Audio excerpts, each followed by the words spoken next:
Chaz, there is so many ways to become a rich, successful man in BJJ nowadays, and anybody can do it. You don't even put your bodies in harm's way by being a competitive grappler or not competitive grappler in the BJJ sport.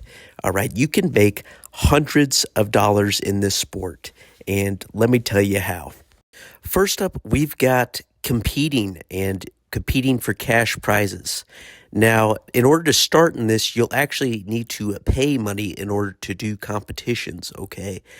Most of these tournaments you have to pay about $100 to $200 per entry fee. If you're lucky enough to sign up for an IBJJF, you'll have to get a yearly membership access and pay the entry fee to the tournament. And this does not even include travel expenses, all right? So really, you're not making money. You're actually donating money to these organizations so you can compete for a medal in hopes of maybe these competition results will lead to a paying competition result. That being said, there are some local sub-only cash competition prizes that you can go and compete in.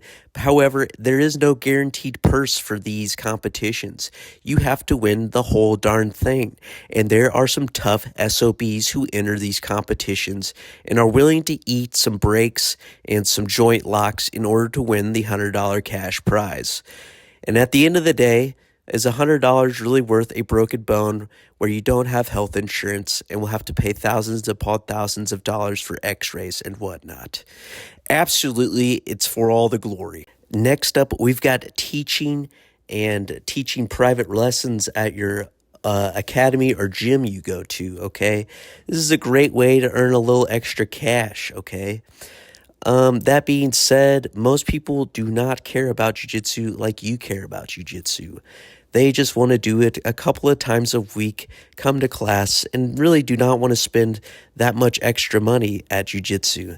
They're just having fun and want to get better.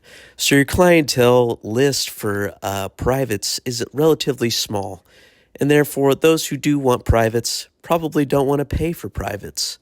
So really, it's a tough way to make money. Furthermore, if you're not a brown or a black belt, then you probably aren't teaching privates, because who wants to learn techniques from a blue belt, okay? I do not blame anybody for this, okay?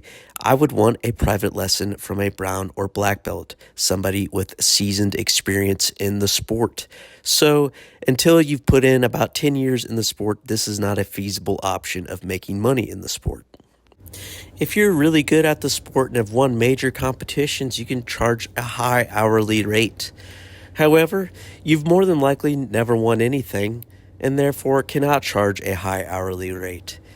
And more than likely, your gym will probably want to take a cut of whatever money you make from the private since you're using their facility. Therefore, to make anything worthwhile, you may have to charge $50, and your gym will take 50%. Therefore, you'll take $25 home. Next up, we've got creating and selling instructionals online, okay? This way, it is like a private, but you only do it one time, and it's like a passive income stream for a long period of time, okay? You can film a series of moves and then post it online for those to buy online and download and go at their own pace. You only have to film it one time, and then it's out there for the public to feast upon. However, there's a little catch with this. You have to actually be good at jiu-jitsu, and you actually have to be good at a certain jiu-jitsu move set. Also, you probably should hit this move set in a competition. And no, not the local Naga or grappling industries. Maybe a significant competition like IBJJF, Worlds, or ADCC. If you haven't hit these at a significant level, then good luck trying to sell it. Also, good luck trying to sell it in general. There's so many people that cover the same topics, it is very hard to find a new set of moves. There's only a limited number of moves in BJJ to cover. And those, therefore, the top guys will probably get the most sales. So good luck trying to sell something new. Another option is just to open your own gym.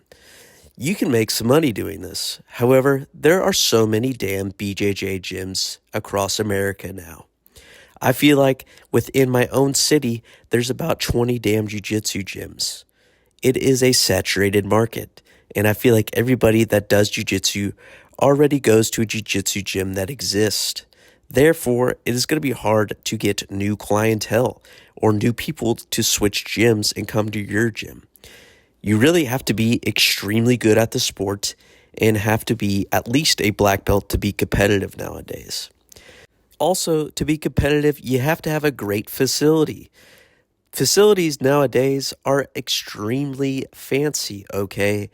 You used to be able to just get away with having a mat space and that's all you needed. Nowadays, you got to have the cryo chambers, the red light therapy for the taint, and what have you in order to be competitive and get members into your gym. The Huberman husbands will flock to these gyms. However, this is a very costly startup. And unless you're Jeff freaking Bezos in this economy, then you probably don't have the money to install cryo chambers and red light therapy for the taints for Chads to flock to your gym. Therefore, you're probably not going to use this method either. Next up, we have sponsorships, all right? And more than likely, in order to get a sponsorship, you either have to be really good at the sport or have a massive following. And usually, being good at the sport results in a massive following. Most people won't follow you just because, I don't know. You have to be good at the sport. So therefore, companies will sponsor you if you're a high-level black belt. Good luck trying to get a sponsorship if you're anything but a high-level black belt. Some companies offer an affiliate program where you can have a discount code and receive a little bit of money per purchase of the product. This is better than nothing, but is also very hard to make a good deal of money from. However, it is better than nothing. So I guess you could just get an affiliate with a bunch of different companies and hope for the best and just spam products in all of your socials. But that would just annoy people and they would probably unfollow you. So that's probably not a great tactic either. Hey, at least you're making some money though. One other way is making ad revenue on social media.